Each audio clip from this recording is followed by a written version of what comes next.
रामचरितमानस के बारे में बहुत सारी कंट्रोवर्सीज जो हैं आती हैं। लोग बोलते हैं कि इसमें जातीय टिप्पणियां की गई।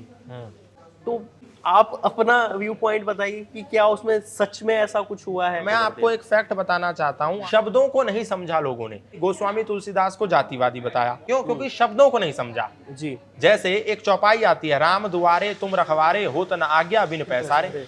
अब इस चौपाई का वो लोग क्या अर्थ करेंगे जो लोग कॉन्वेंट स्कूल में पढ़ते हैं। अब आज भारत के जितने नेता हैं वो कहाँ पढ़ के आए हैं? Convent schools, English school. Convent में भी, और ऑस्ट्रेलिया से कई ऐसे प्रदेश के, उत्तर प्रदेश के कई नेता हैं जो सीएम तक रह गए, वो बाहर पढ़ के आए हैं। भारत में जो प्रतिपक्षी जिनकी सदस्यता चली गई संसदीय की, वो कहाँ से पढ़ के आए? अब ये लोग जब रामायण की चौपाइयों का विश्लेषण करने बैठेंगे तो ये अनर्थ करेंगे। गोरे अंग्रेजों के वंशज जब आगे राम दुआरे तुम रखवारे होत न आज्ञा बिन पैसारे का अर्थ करेंगे तो वो क्या कहेंगे कि राम के द्वार पर भी बिन पैसे लेकर के ऑर्डर पास नहीं होता था। पैसारे का अर्थ पैसा करेंगे। इसी प्रकार से लोगों ने किया। जैसे एक संस्कृत का वाक्य है, संस्कृत सेंटेंस है, हे भृत तुम सैंधव मानया, हे भरत तुम सैंधव मानया। इसका अर्थ है हे भरत तुम सैंधव ले आओ। सैंधव का अर्थ क्या है? सैंधव का अर्थ दो है। एक सैंधव का अर्थ होता है नमक और एक सैंधव का अर्थ होता है घोड़ा। अब मैं आपसे कहूं हे भरत तुम सैंधव मानया, और मैं भोजन करने बैठा हूं और आप उस समय घोड़ा ले आए, तो आपसे बड़ा बेवकूफ कौन होगा? और मैं जब गमन काल पर हूं और मैं बोलूं हे भरत तुम सैंधव मानया, और आप उस समय नमक ले आए, तो आपसे बड़ा बेवकूफ कौन होगा? ये आपको समझना है कि सामने वाला किस संदर्भ और प्रसंग में कह रहा है, बात किस कॉन्टेक्स्ट में हो रही है और आपने किस कॉन्टेक्स्ट में लिया। तो एक एक अर्थ के, एक एक शब्द के 20-20 मतलब है संस्कृत में।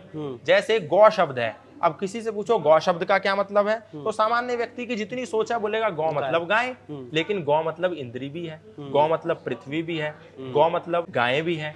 ऐसे एक एक शब्द के अनेक मीनिंग है, अर्थ संदर्भ और प्रसंग से निकलेगा। जैसे मैक्स मुलर और सायन ने क्या क्या गलत भाष्य किया, अष्टापदे गौ आलंबनिया, एक वाक्य है, अष्टापदे गौ आलंबनिया। उन्होंने कहा 8 पैर वाली गाय को मार के काट दो, अष्टापदे गौ आलंबनिया।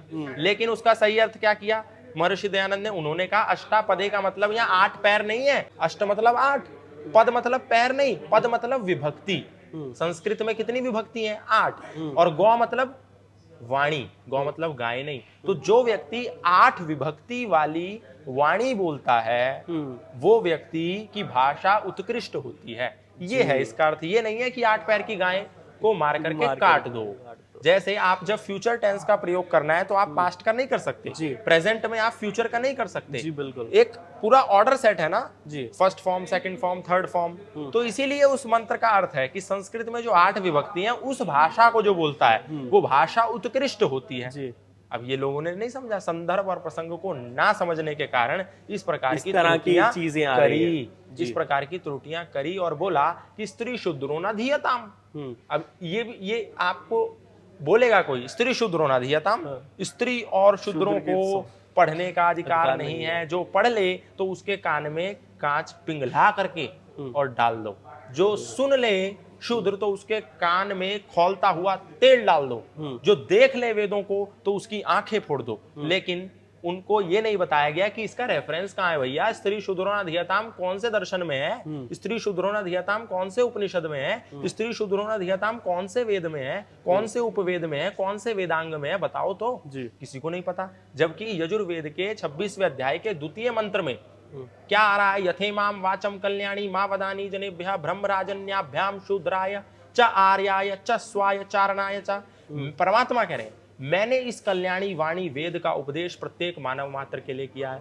ब्राह्मण राजन्याभ्याम, ब्राह्मण के लिए भी, राजनाभ्याम क्षत्रिय के लिए, शूद्राय शूद्र के लिए भी, च आर्याय वैश्य के लिए भी, च स्वाय चारणाय च और स्त्रियों के लिए भी किया है। ये किसी को नहीं बताया, लेकिन ये फैलाया कि स्त्री शूद्रो न धीयताम। हाँ, इसको फैला करके सनातन में मैं मानता हूं कि हमारे कुछ भाइयों को उपेक्षा के भाव से देखा गया, इसमें कोई दो राय नहीं है, लेकिन धर्म इसकी कतई आज्ञा नहीं देता।